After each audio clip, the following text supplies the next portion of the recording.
she has some special needs. She's 6 years old and she's nonverbal right now. And so she has a hard time communicating with us. But we've learned to take her cues and really celebrate the raw authenticity that she has. She's totally real. Like what you see is what you get. And that's what I love about her.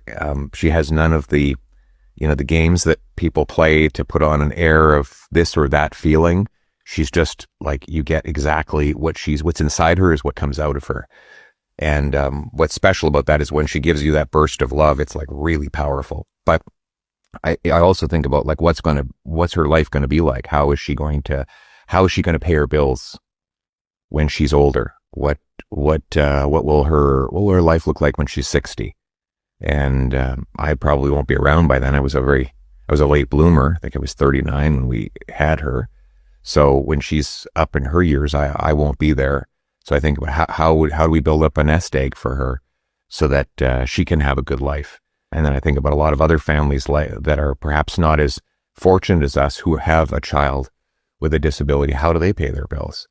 And so I think it's given me a lot more empathy to the different challenges and hardships that families have to fight through. I think this is the most emotional I've ever seen you. Well, it is an emotional thing. Like this has been my life. This has been my life. When we do this, I mean, sometimes you guys look at us and you say, oh, they're all robots and they're all completely fixated on their own personal political advancement all the time. I can tell you that's not true. Like, we have brothers and sisters and moms and dads and daughters and sons, and they sacrifice a lot more than people realize. A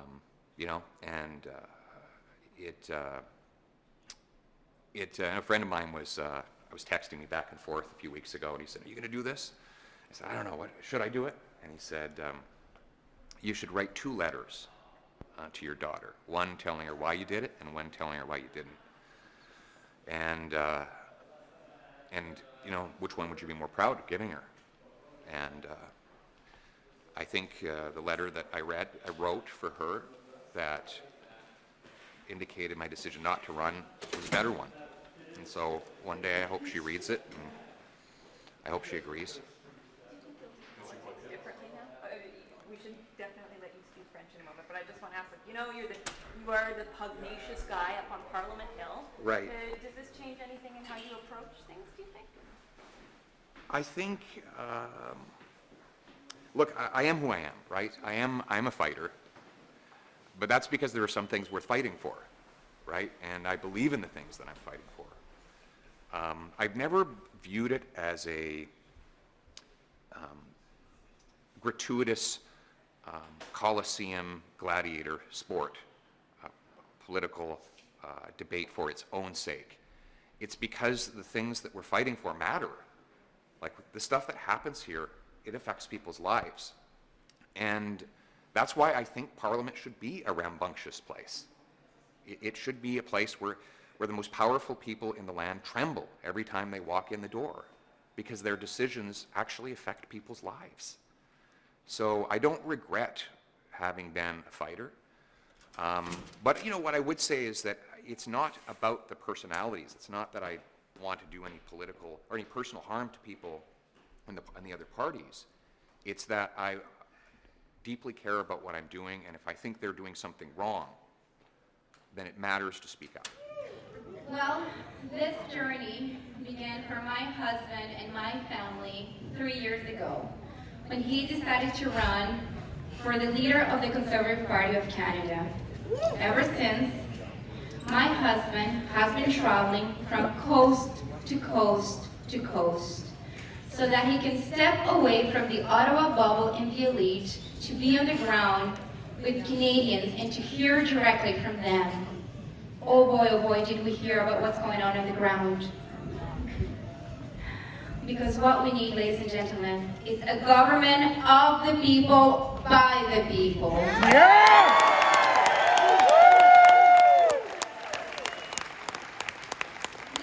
Leadership is not born in the boardroom of the elite. Leadership is not born from fancy titles and degrees. Leadership is born from the love of our country, true patriotism, our true north, strong and free. And yes, my husband has actually been doing this for way more than 3 years. He has been here in Canada all along fighting for our youth, our families, our seniors, everybody. So, when Mr. Carney looks down on my husband, because he has been here all along, I have to tell him, if you're seeking public office, then you ought to give the respect it deserves, because fighting for Canadians is an honorable endeavor, ladies and gentlemen. Now, I love all of my husband's policies, and I truly believe that they're going to help all of us. But to truly understand the why, you need to know the men and the family behind those policies. My husband, he was born from a teenage mother who gave him up for adoption to 2 school teachers from Saskatchewan.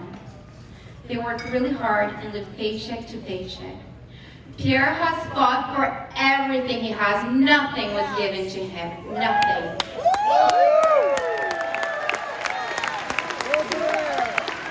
I was born in Caracas, Venezuela, and my family immigrated here in 1995 when I was 8 years old. We lived in the east end of Montreal. It was 6 of us in a tiny 3-bedroom apartment in a basement. My father's first job was to pick up fruits and vegetables. That's all he could do. He eventually had 3 minimum wage jobs at once so that he can help and feed our family. By the time that I was 17, I had left home and I became 100% financially independent.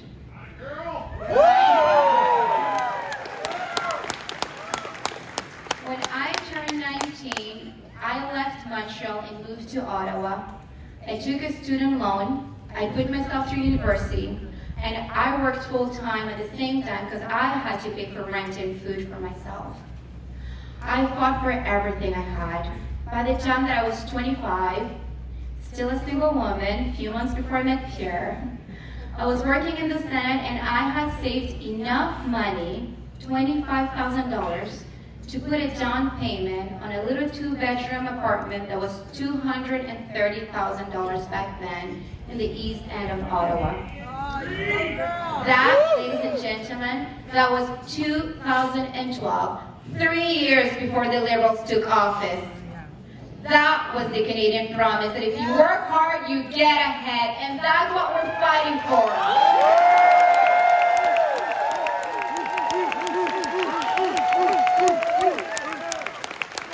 So this is who we are, this is who the Poilievre family is, and that is why it is my pleasure to stand side by side with my husband, the next Prime Minister of Canada, Pierre Poilievre!